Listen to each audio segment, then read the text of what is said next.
This is Cadillac Unscripted on 107.9 CDY. It is sponsored every week at this time by Independent Bank. You can find it on our YouTube page a little later on this weekend. And we've got some people who are doing great work with kids today. What's more important? Nothing. We've got Deb and Jenny and Lacy all here from the Great Start Collaborative of Wexford, Missaukee, and Manistee counties, right? Yep. Okay. So Morning, I guess welcome Morning. everybody. Can you tell our listeners and me what ages do you work with? So we work with kiddos birth through 8. Oh boy. Mm-hmm. It's a lot of work. It is a lot of work, but it's also a lot of fun. Then how are those kids identified? So we see anybody in the community. Okay. Oh, great. So people can come to you. Yep, there's no qualifications or anything like that. We see any kiddos those ages. You know, the name should tell it all, but can you tell us? And I mean, it's going to take a minute. What do you do? So I am the family liaison, and I actually go out in the community and do play groups. We do parent educations. We do workshops, all things for parents and kiddos in our communities. Mm-hmm. Okay. Do you, Deb, do you think the community at large really knows about your organization? So, in a way, some pieces of it for sure. I think they know about those pieces, but they don't identify it as Great Start Collaborative. Okay. So when we go out and do educational things to say, hey, this is who we are, we speak to different, organizations, we'll say, do you know who Great Start Collaborative is? And some people will be like, yeah. And then some people are like, no. But then we're like, oh, but do you know about these play groups? Like Jenny does a play group at Green Acres with the kiddos and the seniors. And they'll be like, oh, yeah, I've heard of that. Or like Dolly Parton Imagination Library. And they'll be like, oh, yeah, my kids had those books. And so they'll start identifying us based on what we do rather than like our name. They know the services you offer, they just don't know the umbrella it falls under. Exactly. Because they do so much. That's Right. part of it, too. Yes. And it isn't just in one lane. Yes, exactly. We do one play group that is at the Wex that has bounce houses. So I'm known as the bounce house lady a lot. Yeah. Also the snack lady, because all of our events, we provide snack for kids. So that's usually how I'm. You're the one that they all come to. then. Yes. Yep. Yeah. The most important part of playgroup for the kids is the snacks. So Yeah. I love it. And that doesn't end when they're teenagers either, believe me. No. You know, you both, well, all three of you are smiling when you talk about your work, and I'd like to know where that comes from. well, I'll share. Okay. So a little background about myself. We moved here on a limb. We live in Manistee, but we moved up here from Missouri. We had no family, no job, no house, nothing. So yeah, we moved up here with not knowing anything about our community. And I got involved with Great Start Collaborative. Even before I moved here, I reached out to the person who was in my position before me and got connected to resources and got connected to their play groups, and that's how we built a foundation here. So I'm very passionate of keeping that going and getting families out and connected in their community because it's so important. That's a little bit of my story. Mm-hmm. So families supporting families and their children. Yeah.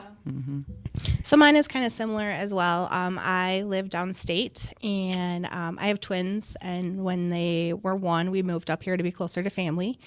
And so I was involved in GSC as a parent, and then a position opened, and that's how I got involved. Okay. And how about you, Deb? So for me, it's a little bit different because my kids are grown. So, and I've lived here about 20 years.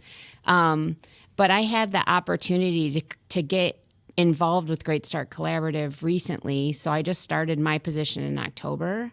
But I worked for 5 years previously with senior citizens. And so, you see some of those struggles and you see some of the things that they go through. And so when I had this opportunity to kind of be Benjamin Button and go backwards a little bit in life, right, and start working in early childhood, I think there was like a passion in me to be like, oh, what can we do to make these kids' lives more enriched and make sure that parents have the services that they need and different things like that, so that when they get to be into those ages, senior citizens, and their life has been better for them. How is the collaborative funded? Well, ask the budget lady. Okay. So we are funded under My Leap, which is I don't remember off the top of my head. It's an Leap? acronym. It's MyLeap. It used to be Michigan Department of Education. I'll look up the acronym for you in a moment. Okay. But yeah, we're a grant through them. We're housed at the Wexford Missaukee ISD, so we are underneath them and hope that our grant continues. That way we can continue our work. What's fascinating to me is the age range. I mean, you're servicing families and children 0 to 8, but then you've got all this interaction with other age groups, which is so important. I mean, we all know of kids that haven't been around adults that have a hard time looking you in the eye, or they're uncomfortable around adults, and it sounds like you're exposing, kids to older folks, and nothing makes older folks happier than being around little kids and being around youth. It really brings out the smiles. So that brings me to talking about the events that go on at Green Acres. Can you tell me about the interaction between the kids and the older folks? It's got to be fun to watch. It is really fun to watch. So it's one of my favorite playgroups that we offer. We collaborate with Green Acres, so it's always the second Tuesday of every month. We do it year round. One of the things that I love about it is the older generations get to hang out with the younger generations. A couple months ago, we were playing bingo, and we had a 104-year-old playing bingo with a 4-year-old, and it was really cool just to see them interact and communicate and stuff, and it was really, really cool. Mm-hmm. The residents light up anytime we come. We'll do things, in the colder months, I guess you could say. Sometimes we'll do things outside and they just watch. And then we'll come inside, and it's just fun to see the kids light up and the residents light up as well. We have some kids that will bring, Valentine's cards or Christmas cards to the residents, and it's a really special group that we have. How long has that been going on? We have been doing that probably about 3 years. Mm-hmm. Yep. And that was whose idea? It was my idea, Okay. and I had reached out to Green Acres, and they were ecstatic, and they have been fantastic to collaborate with. When we talk to mental health professionals, and when we talk to doctors, specifically Dr. Jim Whalen, who we love to have on the show just because he's a wealth of information, we've learned that social interaction, one-on-one, can ward off anxiety and depression in both adults and children. And we all need more of it. Mm-hmm. And look, you guys are ahead of it. Yeah, You're ahead of the game. We got it going on. Since COVID has happened, that social piece of it for kiddos has taken a major hit. So it's fun to expose these kids to things that they haven't seen for a while, or things that they don't get in their everyday life. Just to increase that social emotional. Mm-hmm. Probably hard to figure out who that play group is better for, the seniors or the young kids. Yeah, right? it really is. Probably or the parents or equal anything. benefits for all. Yep, absolutely. Yep. Yep. So, Deb, what's the very best part of your job? The very best part of my job. Oh, geez. I'd say working with my team. I love my team. I think we have such a variety of talents and personalities and strengths, and so it's cool seeing how we can really work together to make this program the best that it can possibly be. It's been really, really a very cool experience. So, yeah. I realize you have state type curriculum, but is there a mission statement that you're going off of? So we do have a mission statement, which, Lacy can pull up for you. We have a mission statement, a vision statement. I don't want to misspeak it, yeah. Okay. Well, while we're looking it up, I will tell you a personal story. So Deb and Jay Simon are literally the first people we met when my wife and I moved to Cadillac 17 years ago. You lucky duck. And we go back a long way. And Deb, for a long time, was a stay-at-home mom. So, and you just about 5 or 6 years ago, finally got back into the workforce, and you always had a heart to serve. Yep. So here you are. Yeah, definitely.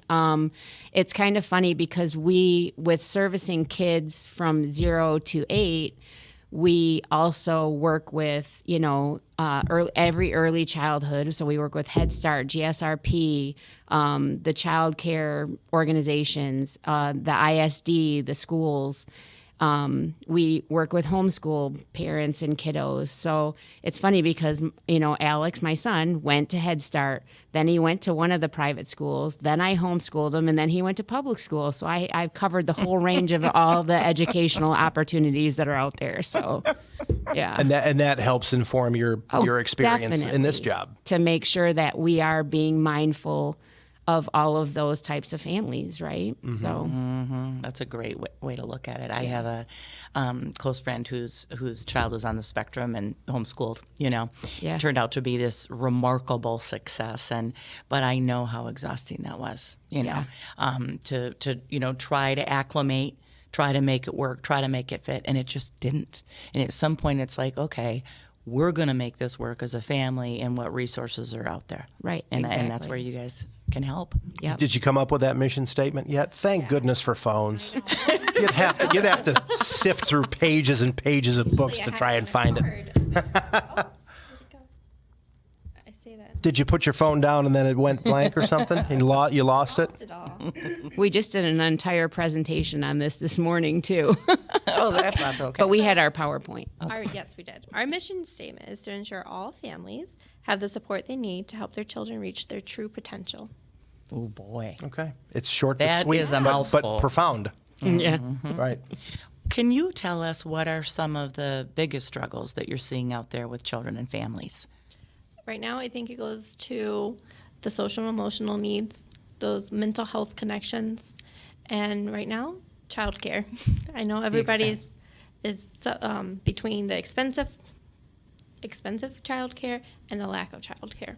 Right. Yeah. And we live in a world right now where in most cases you're very lucky if you can make it by on one income. Yes. So childcare is huge. Yeah. It is. Yeah. Right. And here's the thing: you want it to be affordable, but yet if you're in childcare, running a child, care place, a daycare, whatever Montessori, you also have to be able to make a living. Yes. Yes. And that's the conflict I see. Yep. It's really hard to make money in daycare because of the licensing, because of the restrictions and codes and all these types of things. And, the clients and friends of mine over the years that I've known that have done it love children and have a passion for it, but would tell you, boy, you got to be ready to work for very little. Yes. Yeah. Yeah. Passion doesn't drive a car, right? Right. Yeah. That's exactly right. So Fill the refrigerator. what do you think the fix is? I think we need to get our community on board and understand how important that professionalism is. Yeah. My train of Those thought. professions. Yes, Yeah. professions. Thank you. How important they are to our community. We were talking this morning. Investing in our children is our future. If we don't take care of them now, who's going to take care of us when we're older? Exactly. I think too, it's if you, a lot of people complain they can't find good workers. Well, one of those issues is those workers can't find childcare. So I think it's just a full circle thing that we need to fix childcare, and then that would fix everything. And I think it was 1994. I was living in New York City and had a close friend who worked for a great big company where on one level there was a cafeteria where all the employees could go for lunch for free. And then on another level was a daycare where all the kids went for free. And, I think research would tell you that those employees didn't take long lunches because they ate in the cafeteria, and they were more productive because their children were on site. I mean, that was a great model right there, but it had to be a big company, obviously, to make that work. Yeah. And I have a friend with younger kids, and she will tell you about her job that she could go somewhere else, but she has so much flexibility with her little kids that she'll never leave. And so, hats off to those employers that recognize the kids are more important. Absolutely. Yes. Yep. And so, we got to give them a shout out too. The Yep. Yeah, folks being that- family-friendly employment is so important. Yeah. I have a friend who's a CEO who got sick, and he told me, he's like, I'm so much better with employees now with health issues because I was always healthy as a horse. And then when I got really, really sick, I became a totally different person, and that's true. It sounds like all of you have seen that with your own kids, and and like you say, moving to a community completely unknown, knowing nobody, and feeling alone. Where's the connect? Yeah. So give us an idea of some of the events that you host, and some of your favorite events besides what happens at Green Acres, and how often they happen, and where people can go to find out when they happen. I will talk about our water safety event. Okay. This summer, we're hoping to have Great Lakes Surf Rescue Project back to share water safety. Living in northern Michigan, there's always a lake around, so it's really big on our end, is ensuring that families know the dangers of water, ensuring that children know how to be safe around the water. We also provide life jackets at those events. And you're hoping for that sometime later this summer? Yes, we are still waiting on a date right now. We don't have anything confirmed, but we will be sharing the information as soon as we can. We'll share it for you too. Awesome. Sure. And then I'll let Jenny speak so she does. So all of our events that we offer are free. So like the water safety event, parents will get a free life jacket for their children that is size appropriate. So any event that we hold is always free.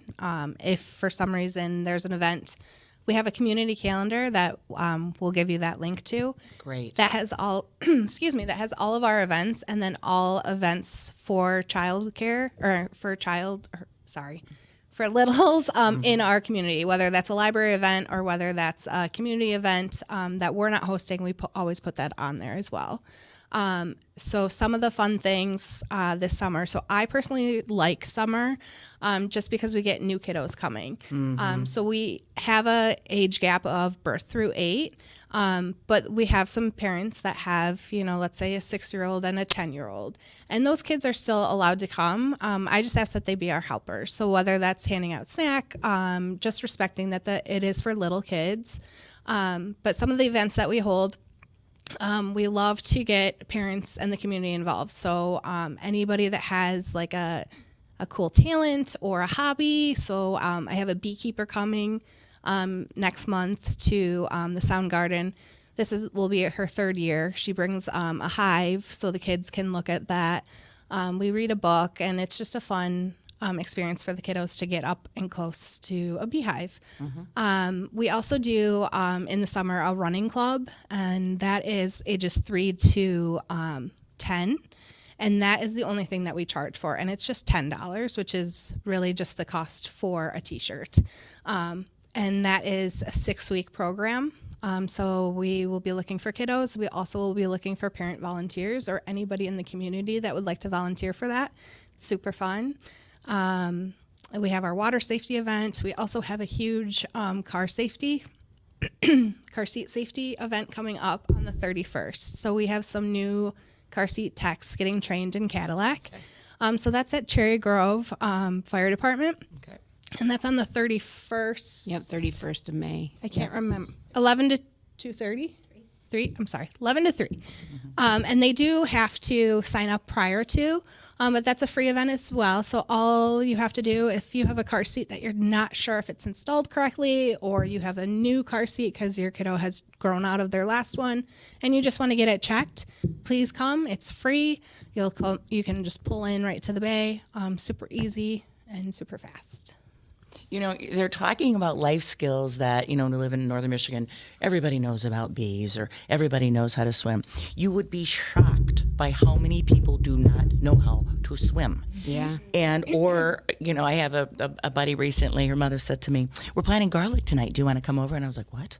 And she said, "Oh yeah, you just take your your garlic bulb and you put it in the ground." She said, "That's so funny. My neighbor somebody didn't know that." And I'm like, I didn't know that. I mean, Yeah, absolutely. There are things that we all think everybody knows. They have no idea. Yep. And so if it isn't something that your family, your generationally does or did or whatever, it might be something that you're never exposed to. And so it's just great that you're doing this at that age level, so Yep. that if they take an interest in it, it can be a life skill later. Yep. And if they don't take an interest in it, they can still say, I saw a beehive and I saw how it worked. Yeah. I also love that community connection too, because it's not the bee person.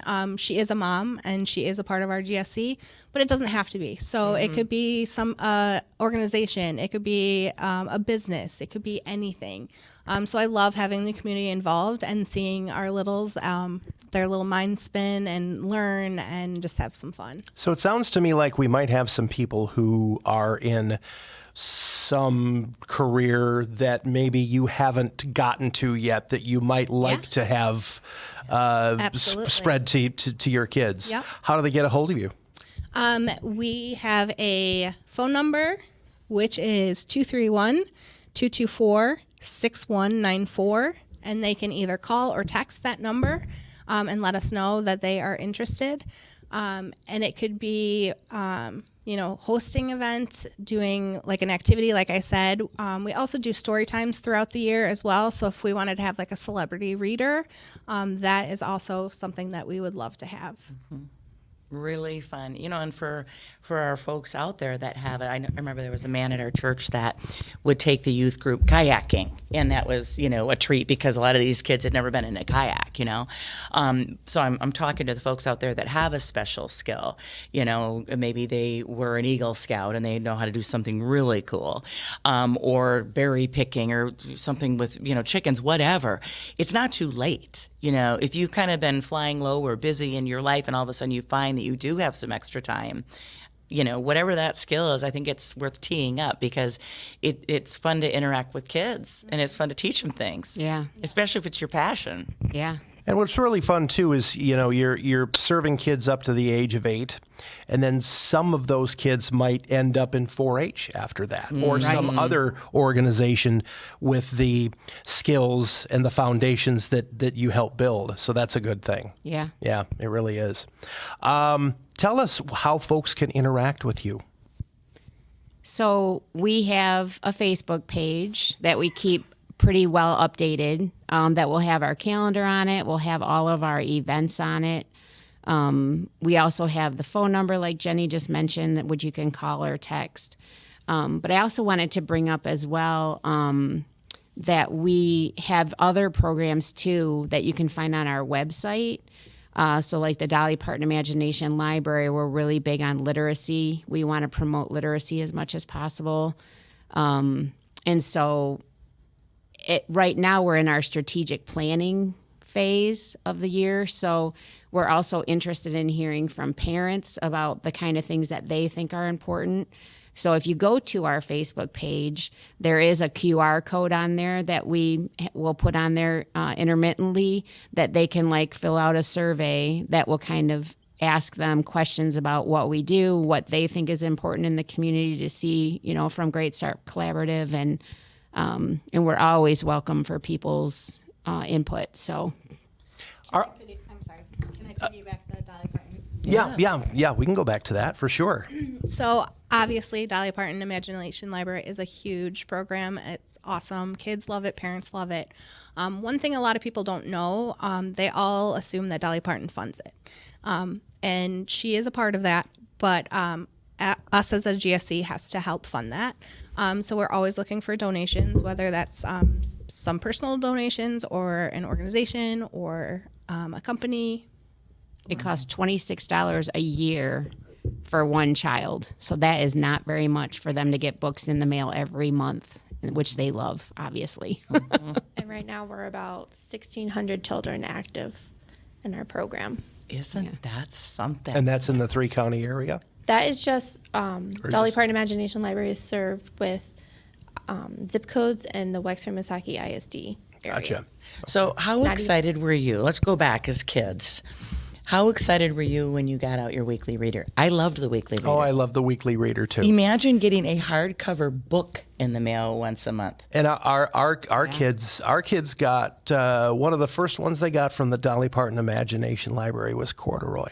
Oh, yeah. We all loved corduroy. It's still on the mailing list today, too. Is it still? Yeah, still on the mailing that list. funny? Those books, we remember them. Mm-hmm. Yeah. I was driving past the elementary school the other day, and the big, huge semi for the Scholastic Book Fair was sitting there, and I was just like, I had all nostalgic, like fuzzy feelings because I just loved to read when I was little. So, Oh, me too. And you brought home the order forms for mom and dad to fill out. Yeah. All of those things that we did as kids. I found out a really funny story about one of my kids just last week, and it was one of those, we're doing a big fundraiser and we're going to sell, gummy bears and malted milk balls to all the neighbors or whatever. Well, one of these big tubs of gummy worms went missing. Well, they ate it. They hid it, and they I guess you're buying it. That's exactly what happens when this stuff disappears. Mom and Dad are on the hook. It's the kid tax. Yeah. It's like, okay. I didn't know about that tax. On Halloween, those 3 Twixes are for you, but that one's for me. Yeah. Yeah. Oh, that's funny. Yeah. I have a friend that picks out all the Reese's Easter eggs at the Easter egg hunt, like a grown adult man taking all these Easter eggs. So funny. But, as we talk about challenges, especially for the folks that aren't around kids, can we talk about some of the other things that you're dealing with in terms of academics with them? How are they doing post-COVID? Because I think when you talk to teachers, they would tell you, we're behind. So what should we as a community be doing to help our kids not be behind? I think it really goes back to something we're trying to focus on as parents being connected with their children. Okay. Putting technology down, getting down on the floor, spending that one-on-one time with them. It may not seem like a lot, but in the big picture, that connection is huge for their growth and their social and emotional development, and all that. It's foundation to learning. So if we work on it while they're at home and set them up for success as they grow up and get ready for school, I think that's the biggest. Yeah, we have a program called Talking is Teaching, and it's based around just making sure that when you have small children, that don't take for granted that the things that you have to say is not going to make a difference to them, and the things that you're doing, like doing laundry. So there's a Talking is Teaching about laundry. And as you're doing the laundry, like talking to them, making up songs, like doing different, talking in different ways about what you're doing in the house, even in the household, is helping that development in their brain and growing those literacy, connections. And positive associations with mundane tasks. Right. Yeah. So then when they're 25, Well, now you're talking. Yeah. But, also in times of crisis or distress, it is some of those routine things that we do. I had a close friend whose daughter was going through something in Minnesota. And I remember saying to her, emptying the garbage, sweeping your floor, running your Roomba, doing your laundry, that will make you feel normal. Because normal's coming back. Yep. It's going to be a minute. And even as little kids, Yep. What is the routine? We had a group of seniors on the show after COVID, and one of them I happen to know didn't like school, didn't care really about school. She missed school. And she said that to us when we were interviewing her. She said, I thought I was going on the biggest spring break ever. And after 2 weeks, I wanted to go back to school. They missed the routine. yeah, Yes. They wanted the exactly. routine. It is. Yeah. It is. So routine is so important for kids. Yeah. So as community members, talking is teaching. Yes. Okay. And one Yeah. of my favorite things about Talking is Teaching is the simple quote is, make everyday small moments big learning moments. So it can be riding in the car, it could be brushing your teeth. All those moments can be turned into learning moments. And we have plaques. There's a plaque at the swing down by the Blue Playground. Yep. So at the Blue Park and at the Sound Garden, we have little plaques that talk about Talking is Teaching. And on the very bottom of it, there is a QR code that will have a video of somebody in the community talking about each element of Talking is Teaching. So whether that's early literacy, social emotional, the list goes on. Boy, we're learning. I think it's really, really important. You have, and I'm guilty of this too. Sometimes my kids will climb in the car and I will take them to school in the morning and there's zero conversation. They're on their phones. It really is a teaching opportunity, especially for that beautiful drive along Lake Cadillac to drop your kids off at the high school or the junior high and to just say, you know what? We live in a beautiful town. And just an expression like that is very important. And positive. Yes. Also. Yeah. Let's start the day on a positive note because we all know we want to honk at the person in front of us or, I don't care how many times I see baby geese. I am excited. I am too.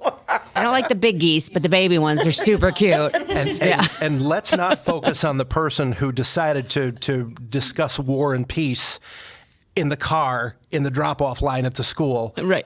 Right in front of you. Right. Let's turn that into a positive, right? Exactly. Right, because then they'll start getting angry at that kind of stuff too. They monkey see, monkey do. Cues. They take their cues from what they see for sure. Yeah. They do. Well, thank you. Watching. Oh boy, I need to remember that. Amen. Thank you for the connection to children because I feel like you are the community's connection to children and families. Yeah. Thanks Thanks for having us. Lacy Crummley, as well as Jenny Mickelson and Deb Simon from the Great Start Collaborative of Wexford, Missaukee, and Manistee counties. Thanks to all of you this morning. Thank you. Yeah. Thank you. Join us next week for more local talk, same time, same station. Cadillac Unscripted is sponsored by Independent Bank on 107.9 CDY.